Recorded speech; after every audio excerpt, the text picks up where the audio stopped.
공장에 직접 들어가서. 아니 그건 알겠다니까. 아까 네. 답을 하셨잖아. 근데 제가 알고 싶은 건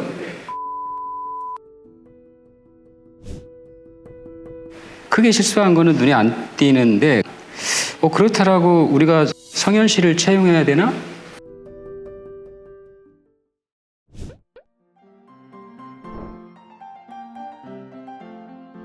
공백기라는 게 꼭 부정적인 것만은 아니거든요.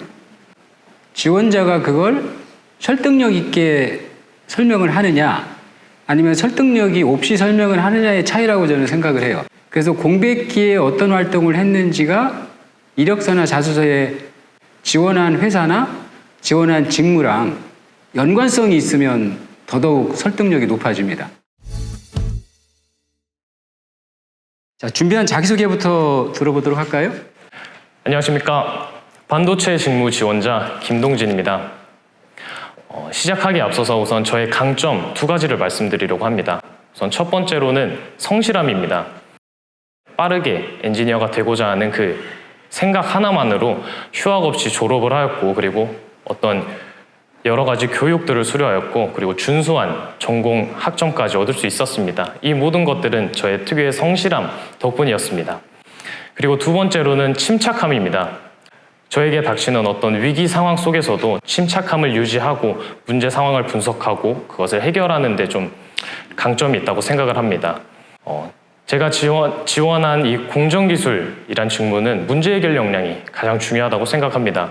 저의 이런 성실함과 그리고 침착함을 바탕으로 문제를 차분히 분석하고 그리고 성실하게 그것을 해결해 나가면서 항상 발전하는 지원자가 되도록 하겠습니다. 감사합니다. 먼저 제 삶의 가치관인 일신, 우일신부터 말씀드리겠습니다. 날로 새롭고 또 날로 새로워진다는 뜻으로 보다 더 나은 사람이 되고자 하는 목표의식이 제 삶의 주춧돌입니다.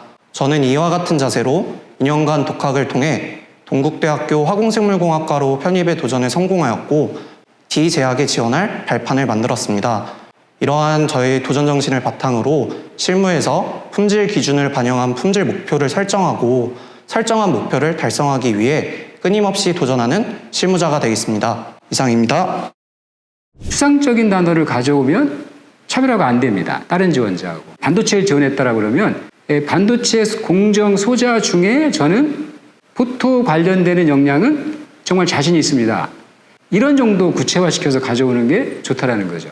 저희를 지원하신 이유를 일단 인류의 건강과 복지 증진이라는 이런 거시적인 목표를 가지고 화공생물공학과로 편입에 도전하게 되었습니다. 그리고 저희 전공 지식을 가장 잘 활용할 수 있는 게 이제 제약회사라고 생각을 해서 제약회사에 지원하게 되었습니다. 첫 번째로는 미래 발전 가능성에 대해서 생각을 해보았습니다. 4차 산업혁명 시대에 맞춰서 지금 수혜를 받고 있는 산업부라고 생각을 합니다. 그리고 앞으로 더더욱 발전된 기술을 타 기업에서 요구를 하고 있기 때문에 그런 미래 발전 가능성을 보고 지원을 하였습니다. 히스토리도 좀 복잡하고 시간, 그러니까 공백기도 좀 많이 눈에 띄거든요. 예, 학교를 좀 높여보고자 했던 거예요? 아니면 전공을 바꿔보고자 하는 목표가 더 컸던 거예요? 저는 2가지 다 달성하고 싶어서 편입이라는 시험을 준비하게 되었습니다. 글쎄 2가지 다 중요한데 그래도 하나 더 중요한 걸 선택한다면 뭐예요? 제가 하고 싶은 공부, 학과가 좀 더 중요하다고 생각합니다. 전공에 대한 거? 예, 맞습니다. 그럼 왜 그렇게 화공생물공학 쪽에 하고 싶었어요? 일단 저는 학창시절부터 화학을 굉장히 좋아해서 수능 때도 화학 성적을 만점을 받은 경험이 있습니다. 그래서 제가 가지고 있는 화학 지식을 이제 인류의 삶에 적용해서 삶을 윤택하게 만드는데 꿈을 가지고 있어서 화공생물공학과에 지원하게 되었습니다. 외형적인 추구하는 친구인지 내실에 중점을 두고 경험을 하는 친구인지 그런 게 좀 알고 싶었던 거죠. 근데 졸업하신 지가 지금 1년 반이 지났는데 그 활동을 하고 계신 거예요? 첫 1년은 이제 품질관리 직무에만 지원을 해서 취업 준비를 준비했었습니다. 그러다가 현실적으로 제가 가지고 있는 역량 중에 우수한 영어 실력이 있습니다. 이를 활용해서 영어 학원에서 아이들을 가르치는 업무를 임시적으로 하였었습니다. 올 2월 달에 졸업을 하셨잖아요. 예. 졸업할 때까지 특별한 공백기가 없으신데 예. 그러면 면접 보신 경험이 몇 번이나 지금까지 3번. 세 번의 면접 경험이 있으신데 좋은 결과를 못 얻으신 이유를 분석해 본 적이 있나요? 어떤 다른 모습을 좀 저에게 없는 모습을 좀 보여드리려고 해서 말도 많이 더듬고 그 부분을 면접관님들도 다 눈치를 채셔서 그랬던 것 같습니다. 이 질문은 그렇게 연결되기도 해요. 그러면 6개월 동안에 본인이 달라진 점이 뭐가 있는지, 직무 역량적인 측면에서 또는 그 성격적인 측면에서 본인이 한번 판단을 해봤는지 또 개선하려고 어떤 노력을 했는지를 잘 어필해 주시면 충분합니다. 석사도 한번 해볼만 한데 왜 석사를 안 하시고 취업을 하시는 거예요? 제가 빠르게 엔지니어로서 활동을 하고 싶었기 때문입니다. 학부연구생을 진행을 하면서 실험에 어떤 문제를 좀 분석을 하고 해결을 해나가는 그 과정이 굉장히 재밌었습니다. 그래서 석사로 이렇게 공부를 더 하기보다는 좀 빠르게 현장에 뛰어들고 싶다는 생각에 빠르게 취업을 선택하였습니다. 그리고 화장품 동아리를 거의 한 2년 가까이 하셨잖아요. 그러면 저희 같은 제약회사보다는 화장품 쪽이 더 어울리시긴 할 것 같은데. 제가 화장품 동아리를 가입하게 됐던 계기가 편입을 하고 나서 이제 과 동아리 자체가 화장품 동아리여서 저는 좀 더 도움을 받고자 이 동아리 활동을 하게 되었습니다. 자연스럽게 연관성 높은 제약회사에 대한 이런 정보를 접하게 되었고 인류의 건강과 복지 증진이라는 좀 더 의미 있는 꿈을 갖게 되었습니다. 이에 제약회사에 지원하게 되었습니다. 클로이드 및 나노 소재 연구실에서도 한 1년 반 정도 학부연구생을 하셨잖아요. 예, 맞습니다. 가스 센서 연구나 개발 이런 일들이 품질 업무 쪽하고 어떻게 연관성이 좀 있을까요? 일단 직접적인 관련성은 없다고 생각합니다. 하지만 그 해당 연구실에서 꼼꼼함을 통해 그 프로젝트에서 수율을 15%가량 높인 경험이 있습니다. 이러한 저희 꼼꼼한 성격을 바탕으로 품질 직무는 의약품 개발에서부터 최종 생산에 이르기까지 전 단계에 걸쳐 품질 문제를 관리하는 직무라고 생각을 합니다. 직무에서 특이사항 발생 시 이를 해결하고자 하는 꼼꼼함을 발휘하도록 하겠습니다. 설득은 좀 안 됐습니다. 왜냐하면 제가 이력서와 자소서를 보면 제약하고 연구한다는 거는 한 과목 그 뿐이었거든요. 제약기사를 지원한 거에 대한 동기도 또 품질에 대한 것도 사실은 설득이 좀 미흡했기 때문에 부정적인 쪽으로 이렇게 평가가 됐던 것 같아요. 또 반도체 연수사항이 4가지가 명확한 게 있더라고요. 근데 전자공학도 아니잖아요. 예, 맞습니다. 이렇게 2학년 때 반도체 8대 공정을 듣는다라는 거는 예. 어떤 이유였어요?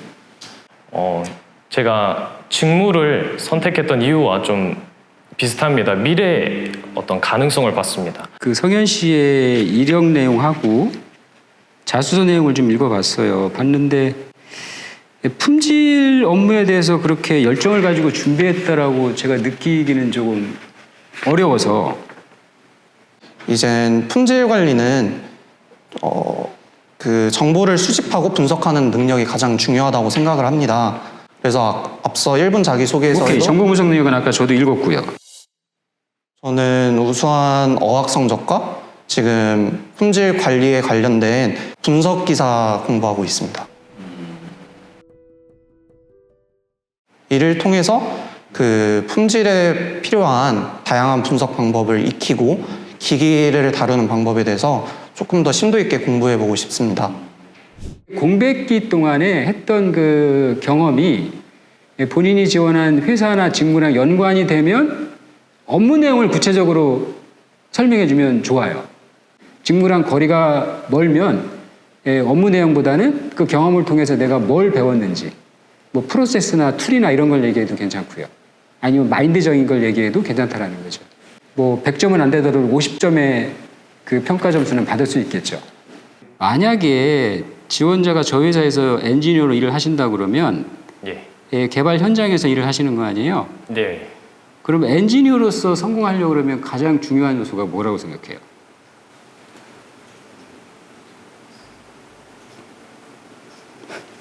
아니 워낙 도전이나 최고나 이런 걸 강조하셔서. 네, 맞습니다. 가장 중요한 거는 아무래도 좀 도전, 도전이라고 생각을 합니다. 도전 최고.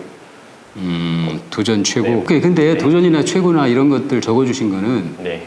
이건 저희 회사 얘기잖아, 그렇죠? 예. 그래서 예. 예, 그 다소 저는 거리감이 좀 느껴지는데. 저도 도전을 하고 좀 최고를 지향했던 경험이 여럿 있습니다. 네. 자소서에 써준 거. 예. 진실성이 중요한 이유는 이제 답변의 내용에서도 진실성이 느껴져야 되고, 두 번째는 답변의 태도에서도 느껴져야 되는 거죠. 면접은 이렇게 마무리할게요. 예, 감사합니다. 예, 고생했습니다. 예, 이전에 동진 씨가 왜 3번이나 면접에서 예. 좋은 결과를 못 받았을까? 그걸 알려드리면 제일 좋은 피드백이 되지 않을까, 그렇죠? 첫 번째는 이거예요. 그 진실성이 오늘도 사실은 많이 흔들렸어요. 네. 예, 예. 그러니까 답변할 때 포장을 많이 한다라는 느낌이 들어서 네. 종합적인 의견은 저는 이거예요. 지극히 평균적인 지원자다. 크게 실수한 거는 눈에 안 띄는데, 그렇지만 성현 씨를 채용해야 되나? 이거는 또 다른 문제거든요. 차별화된 경쟁력을 보여주는 거는 좀 미흡했다고 생각이 돼요. 자소서에 어쨌든 도전, 최고, 높은 목표 이런 걸 많이 써줬잖아. 네. 근데 이런 단어들을 사실은 면접위원들이 그다지 좋아하지 않아요. 이것도 다 진실성하고 연결이 되는 거야. 이제 저 동진 씨는 자꾸 이제 본인의 그런 거를 회사랑 연결을 시키려고 그러는데 그게 설득이 쉽지 않다라는 거지. 아니, 톡 깨놓고 얘기하면 엔지니어로 가장 중요한 요소가 뭐예요? 실력이잖아. 전문성이 있어야지. 머릿속에 남아있는 단어는 딱 2개예요. 첫 번째는 편입, 두 번째는 꼼꼼함이라는 단어. 편입이라는 거와 꼼꼼함이라는 2 단어 가지고 차별화된 경쟁력을 어필할 수 있을까라는 게 조금. 제약기사를 왜 지원했냐 그랬더니 인류의 건강을 책임지고 싶대요. 그 다음에 일신우일신. 거기 있는 임원들한테는 설득이 안 되는 얘기예요. 그 너무 큰 얘기잖아. 엔지니어잖아. 네. 근데 성실함과 침착함이 무슨 차별화가 되는 역량이에요? 임원들이 알고 싶은 건 네. 그 지원자가 얼마나 치열하게 반도체를 공부해서 내가 이 공정기술이라는 업무는 정말 잘할 수 있다. 회사의 성장에 기여하고 싶다라는 이런 쪽의 얘기는 하나도 온 게 없어요. 공백기에 대한 게 워낙 이제 여러 가지 형태가 있어서 제가 다 물어봤잖아요. 예, 근데 이거는 오히려 저는 긍정적으로 설득이 됐어요. 그러니까 솔직하고 이유가 분명히 있었거든. 그리고 나름대로 그거에 맞는 또 성과도 거두셨고, 그렇죠? 근데 졸업 후에 공백기는 조금 더 답변 준비를 해주실 거예요. 다른 키워드보다 그 지원한 직무랑 연결되는 직무 역량을 가지고 승부를 보실 거예요. 그러면 충분히 좋은 소식 얻을 수 있지 않을까 생각을 합니다. 네, 감사합니다. 이상입니다. 고생했습니다.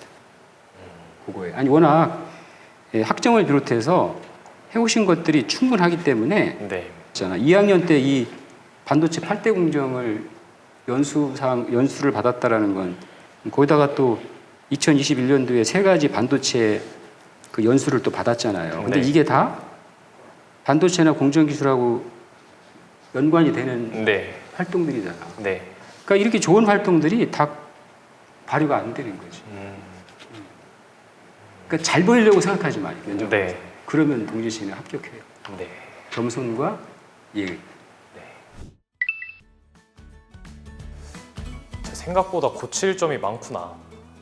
생각보다 고칠 점이 많고 또 앞으로 해야 될 것도 뭐 자기소개서도 다시 써야 하고 그런 부분에 있어서 아직 할 일이 많다라고 생각이 들었습니다. 선생님이 너무 잘 이렇게 찝어주셔가지고 뭐 자기소개서나 뭐 태도 뭐 이런 부분 뭐 답변하는 거 어떻게 하면 잘 이게 맞는 답변인지까지 말씀해 주셔서 저 나름대로는 굉장히 만족하고 피드백이 끝났습니다. 네, 아무래도 압박 면접도 해주셨고 또 정확하게 그 필요한 역량이라든지 이런 부분에 있어서 좀 질문이 다소 날카로웠어서 좀 아무래도 실전 분위기 속에서 이렇게 모의 면접을 진행할 수 있었던 것 같습니다. 앞으로도 좀 해결해야 되는 문제들이 많지만 그래도 방향성을 설정하는 부분에 있어서 많이 도움이 됐던 것 같습니다.